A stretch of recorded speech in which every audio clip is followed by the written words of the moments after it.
Hello student, how are you. आज हम grade 6 according chapter first Sanskrit वर्ण परिचय के बारे में समझने की कोशिश करेंगे।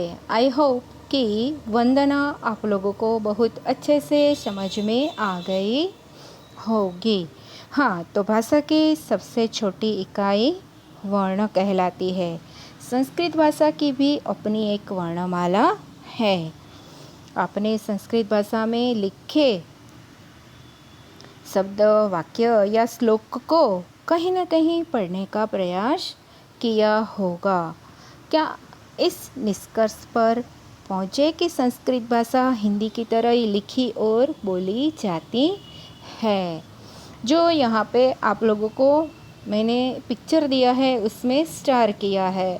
तो वर्णमाला के 2 प्रकार होते हैं। वहाँ से लेकर जहाँ पे स्टार कंप्लीट किया है वहाँ तक ये जो डिफाइन है आप लोगों को अपनी फायर नोटबुक में अच्छे से राइटिंग में लिखनी है कि वर्णमाला में 2 प्रकार के वर्ण होते हैं, स्वर और व्यंजन। जिस वर्ण के उच्चारण में किसी अन्य वर्ण की सहायता नहीं लेनी पड़ती है उसे स्वर कहते हैं। जिस वर्ण के उच्चारण में स्वर की सहायता ली जाती है उसे व्यंजन कहा जाता है। ये डिफाइन आप अपनी फेयरबुक में लिखोगे। देन अवर्ण जब अनुस्वार के साथ होता है तो उसका उच्चारण हम लोग बोलते हैं ना कि अनी माथे मिंडू यानी कि जो ये मिंडू है उसे हम संस्कृत में अनुस्वार कहेंगे कि जिसका प्रोनाउंसिएशन होगा और अवर्ण में जब विसर्ग के साथ उच्चारण होता है, जैसे कि अने आगड़ 2 मींडा अहा, वो हम बोलते हैं तो अ के आगे दोनों डॉट लगाते हैं तो उसका प्रोनाउंसिएशन अह हो जाता है। मैंने ऊपर देखो लिख के रखा है कि जिसके ऊपर डॉट किया जाता है उसे अनुस्वार कहते हैं, जिसका प्रोनाउंसिएशन म होता है, और जिसके आगे 2 डॉट लगाया जाता है उसे विसर्ग कहते हैं, जिसका प्रोनाउंसिएशन ह होता है। इस प्रकार इसमें स्वर अ, आ, ई, उ, रू, री, रू, ए, ऐ, ओ, औ किया जाता है। और नेक्स्ट पेज पे जैसे कि अह, इन्हें अनुनासिक व अनुस्वार भी कहा जाता है। देखो यहाँ पे क से स्र तक 2 पार्ट किया गया है।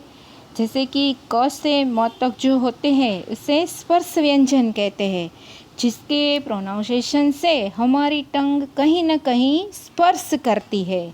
और अंतःस्थ व्यंजन य, र, ल, व, जिसका प्रोनाउंसिएशन गले में से होता है।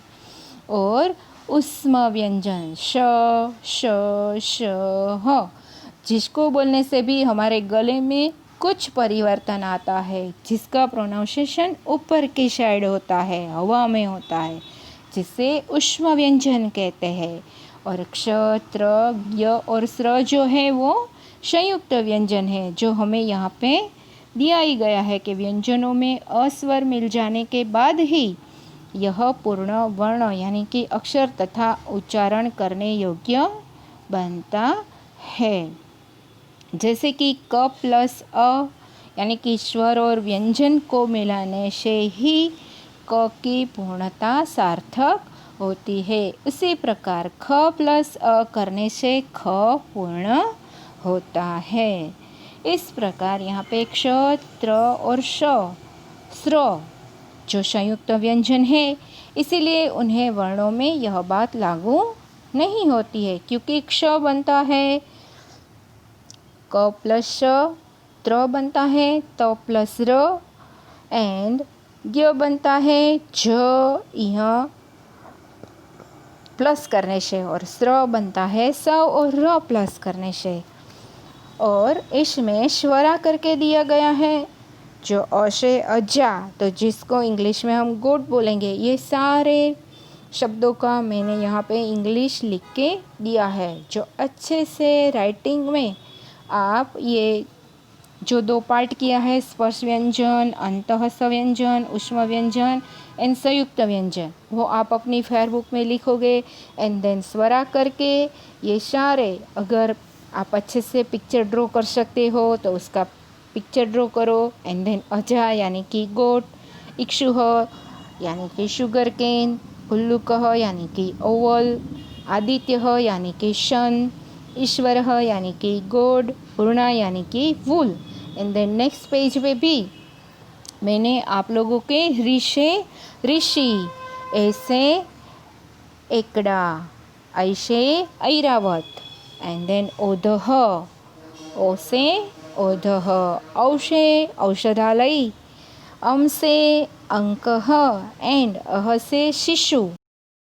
या इंग्लिश वर्ड के साथ आपको यहाँ पे मैंने दिया है। एंड देन ड से डमरू एंड ढोलकः यानी कि ड्रम, बाणः एरो, तरु ट्री।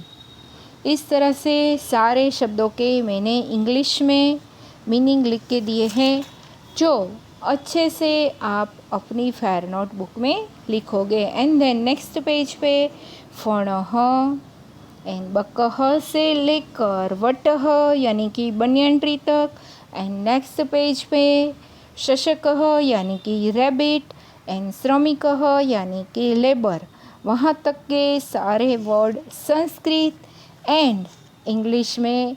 और हो सके तो पिक्चर ड्रॉ करने की कोशिश करना और अच्छे से राइटिंग में अपनी फेयर बुक में लिखने की कोशिश करोगे। Okay, thank you student.